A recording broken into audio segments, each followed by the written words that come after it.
20% of the world's oil supply just stopped moving, not because the tankers do not exist, not because the refineries are offline, not because there is no demand. The oil stopped moving because a narrow waterway 33 kilometers wide at its narrowest point became too dangerous for commercial shipping to transit. And the moment that happened, Russia's war economy got a lifeline worth billions of dollars it did not have to negotiate, sanction-proof, and delivered courtesy of American bombs falling on Tehran. This is the Strait of Hormuz crisis of March 2026, and it is not just an energy disruption, it is a redistribution of global economic leverage in real time, because when 1/5 of the world's seaborne oil trade stops flowing through the Persian Gulf, prices do not rise incrementally, they gap violently upward on fear alone, and when prices surge, every barrel of Russian crude that Moscow sells to China and India suddenly generates revenue that funds the war in Ukraine, strengthens the ruble, and allows the Kremlin to outlast Western sanctions that were designed to strangle its economy.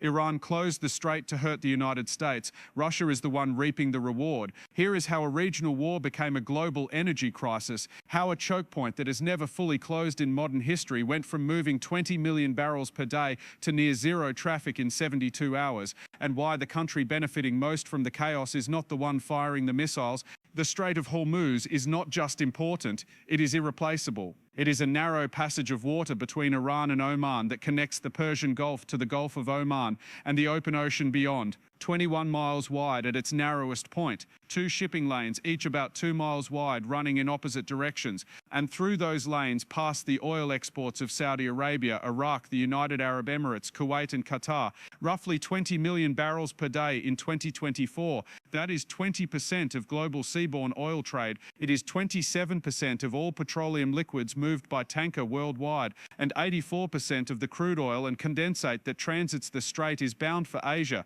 China, India, Japan and South Korea combined take 69% of those flows. This is not a route with easy alternatives. There are pipelines that bypass the strait. Saudi Arabia has the East-West pipeline that can move 5 million barrels per day from its eastern oil fields to Red Sea ports. The UAE has the Habshan-Fujairah pipeline with a capacity of around 1.5 million barrels per day. But these pipelines cannot replace the volume that moves by tanker through Hormuz. The International Energy Agency estimates that roughly 4.2 million barrels per day of oil flows through the strait can be redirected using existing spare pipeline capacity. That leaves 16 million barrels per day at risk if the strait is fully closed, 16 million barrels that cannot reach their destinations, 16 million barrels that the global economy depends on to function. And on March 2nd, 2026, that flow stopped, not officially. Iran did not formally declare the strait closed. What happened was more insidious and more effective. The Islamic Revolutionary Guard Corps began broadcasting warnings on international distress frequencies that no ship was allowed to pass the Strait of Hormuz. Every vessel in the area heard the message. Some ignored it. Those that did were attacked. At least 3 tankers were struck near the strait in the first 48 hours of the conflict. One was set ablaze off the coast of Oman. 2 others sustained damage. Reports indicated that 5 tankers had been hit, 2 crew members killed, and approximately 150 ships stranded around the waterway by March 3rd. The attacks were not symbolic, they were surgical. Iran used drones and anti-ship missiles to target vessels attempting to transit. The IRGC demonstrated it had the capability to make good on its threat, and the shipping industry responded the only way it could. It stopped sending ships. By March 1st and 2nd, vessel tracking data showed that no ships were broadcasting automatic identification system signals in the strait. Traffic had effectively dropped to zero. The only vessels moving were Iranian-flagged ships and a small number of Chinese-flagged tankers willing to risk the crossing. Everyone else stayed out. But the formal attacks were only part of the story. The real mechanism that shut down the strait was insurance, protection and indemnity insurance. The coverage that ship owners need to operate commercially was withdrawn for transits scheduled after March 5th. Insurers classified the Strait of Hormuz as a high-risk war zone. Premiums spiked to 6-year highs, and for most commercial operators, the economic risk became untenable. Even if a ship could physically make the crossing without being hit, the cost of insuring the cargo and the vessel made the voyage financially irrational. Major shipping companies did the math and made the decision. Maersk suspended operations, TMA CGM suspended operations, Hapag-Lloyd suspended operations. Within 72 hours of the conflict's start, the Strait of Hormuz was effectively closed, not by naval blockade, but by economic calculation. And the consequences were immediate. Oil prices, which had closed at $73 per barrel for Brent crude on Friday, February 28th, before the strikes began, surged to over $80 by March 2nd. That is a 10% increase in 48 hours. By March 3rd, prices were touching $83. Analysts at Goldman Sachs estimated that the risk premium embedded in oil prices had increased by $14 per barrel. Traders were demanding $14 more per barrel than they were before the conflict to compensate for the increased risk of supply disruption. And Goldman's model showed that premium roughly corresponded to the impact of a full 4-week halt in flows through the Strait, assuming spare pipeline capacity was used as a partial offset. But the spare capacity was not enough, and the halt was not partial. It was nearly total. Qatar, which operates the world's largest liquefied natural gas export facilities at Ras Laffan and Masayed, was hit by Iranian drone strikes on March 2nd. Qatar LNG, the state-owned energy company, announced it was ceasing production of LNG and associated products due to military attacks on its facilities. That decision removed a significant portion of global LNG supply from the market overnight. Roughly 20% of global LNG trade passes through the Strait of Hormuz. Almost all of it originates in Qatar, and Qatar just went offline. European natural gas futures jumped 30%. Daily freight rates for LNG tankers spiked more than 40% as the available supply of ships that could move gas suddenly became scarce. The disruption was not limited to energy. 30% of Europe's jet fuel supply originates from or transits via the Strait of Hormuz. That fuel powers airlines, it moves goods, it keeps economies running.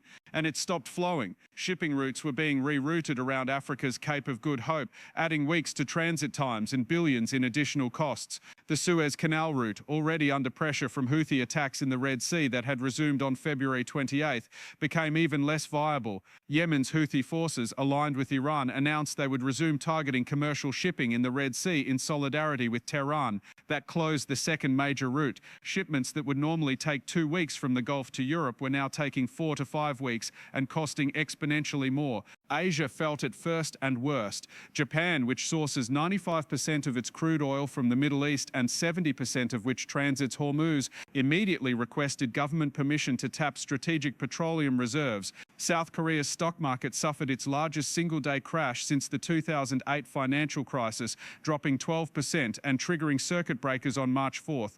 Thailand's stock exchange imposed trading curbs after an 8% decline. China, which depends on Gulf oil for a significant portion of its energy imports, evacuated over 3,000 of its citizens from Iran and began quiet diplomatic efforts to pressure Tehran to allow safe passage for vessels through the strait. But those efforts went nowhere.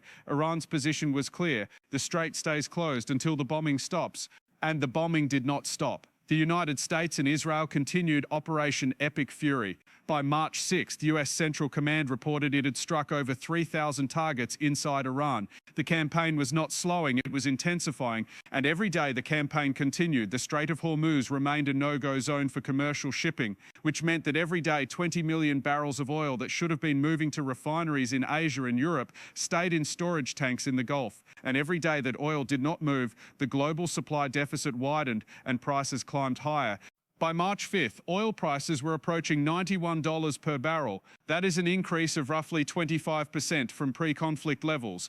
Goldman Sachs updated its analysis. If the disruption persisted for 1 month with full closure and all spare pipeline capacity utilized, the price impact could be $12 per barrel. If the closure was full with no offsets, $15 per barrel. And if it extended beyond 2 months, analysts warned that prices could exceed $100 per barrel and potentially trigger a global recession. The economic modeling was clear. Energy importing nations would face inflation spikes, manufacturing costs would rise, consumer prices would follow, central banks would face impossible choices between fighting inflation with rate hikes that slow growth or accepting price increases that erode purchasing power.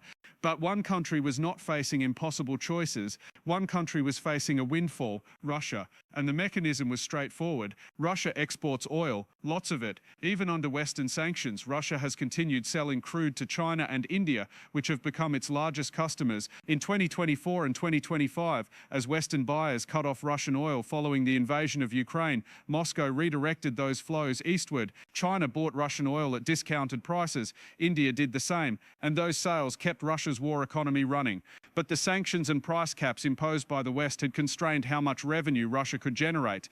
The United States and its allies set a $60 per barrel price cap on Russian crude. Any buyer paying more than that risked being cut off from Western financial systems. The cap was designed to allow Russian oil to keep flowing, which prevented a global supply shock, but to limit the revenue Moscow earned from those sales. Then the Strait of Hormuz closed and the entire global oil market repriced.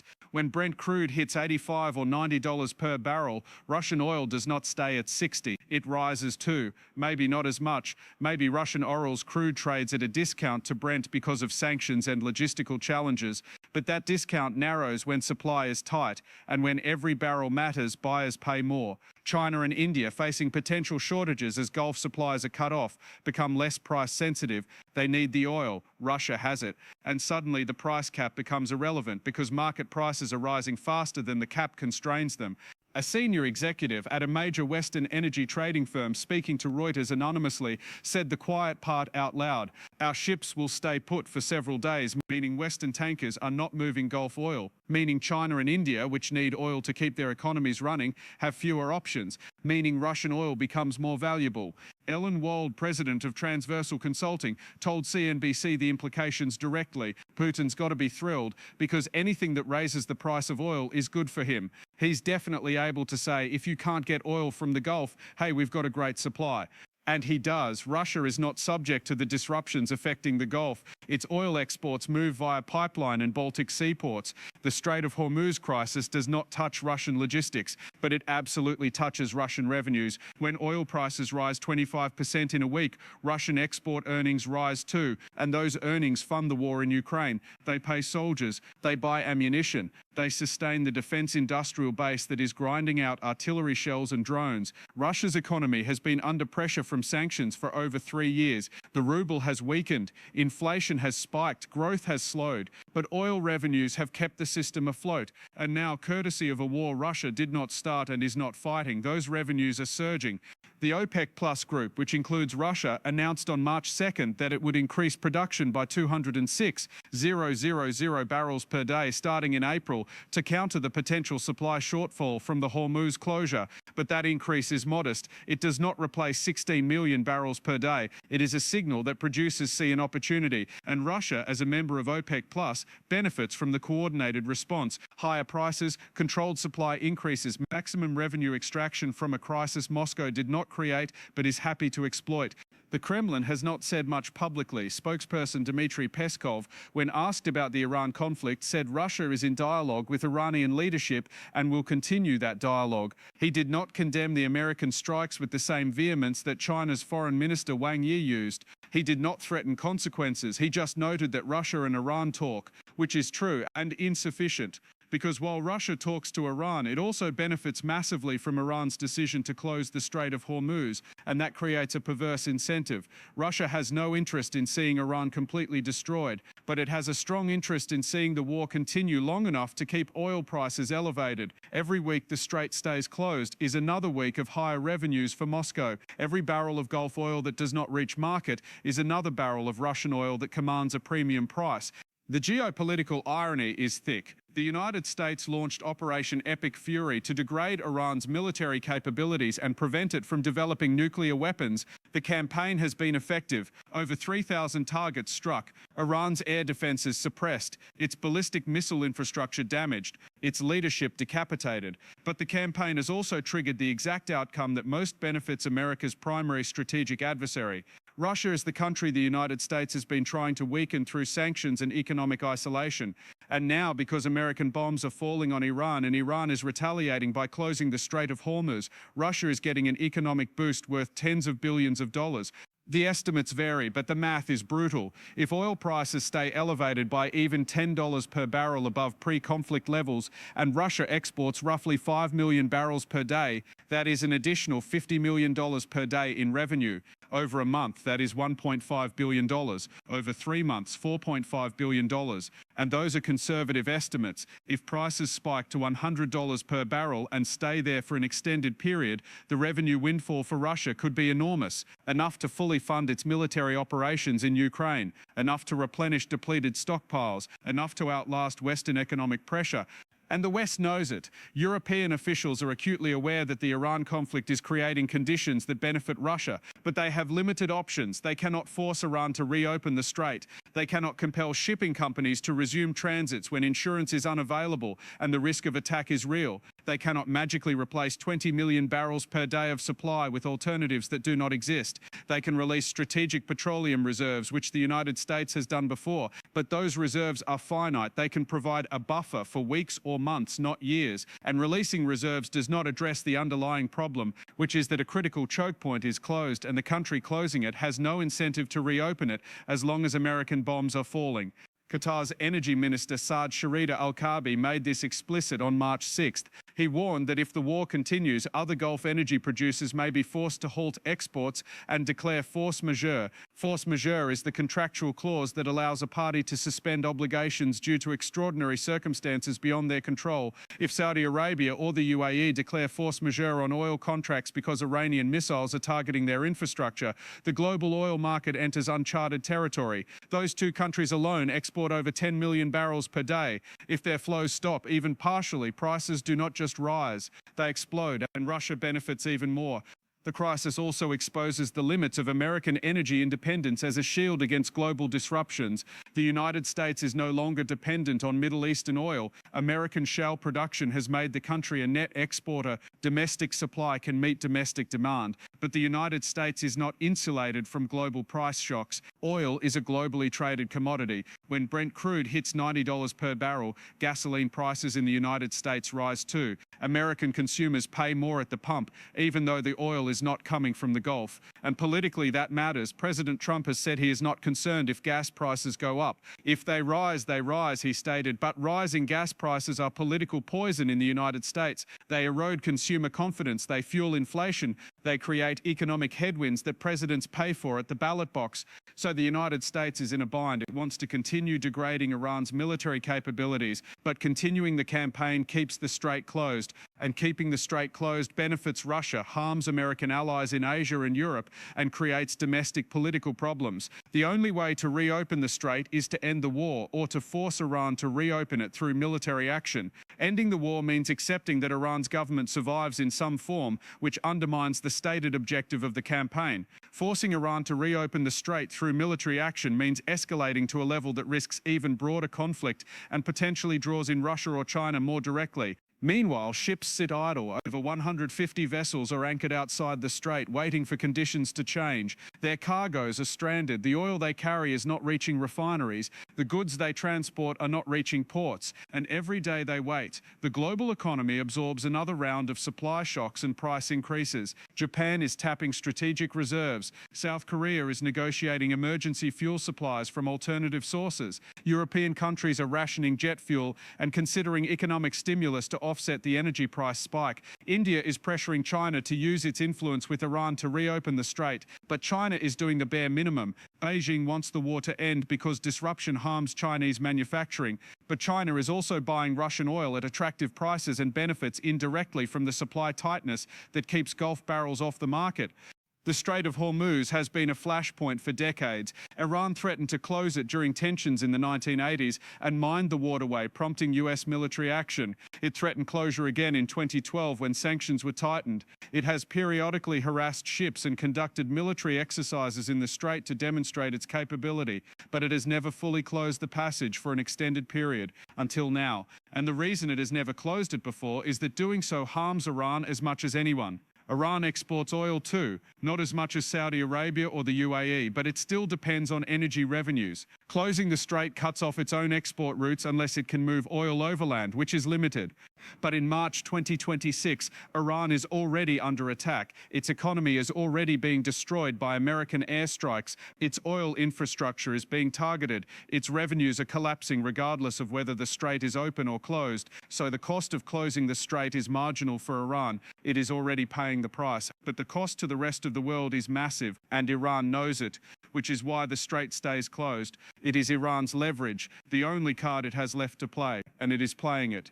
And Russia wins, not because it planned this, not because it orchestrated the crisis, but because the structure of global energy markets and the geography of oil flows create conditions where a disruption in the Gulf translates directly into revenue for Moscow. Russia did not need to fire a shot, it just needed Iran and the United States to go to war. And once they did, the rest followed. Higher prices, supply shortages, desperate buyers, and Russian oil flowing east at prices that make the Kremlin's accountants very happy. This is the Strait of Hormuz crisis. 20% of the world's oil stopped moving. Prices spiked, economies strained, and the country that benefits most is the one that the United States spent the last 3 years trying to economically destroy. Iran closed the strait to hurt America. Russia is cashing the checks. And unless the war ends soon, those checks are going to keep getting bigger.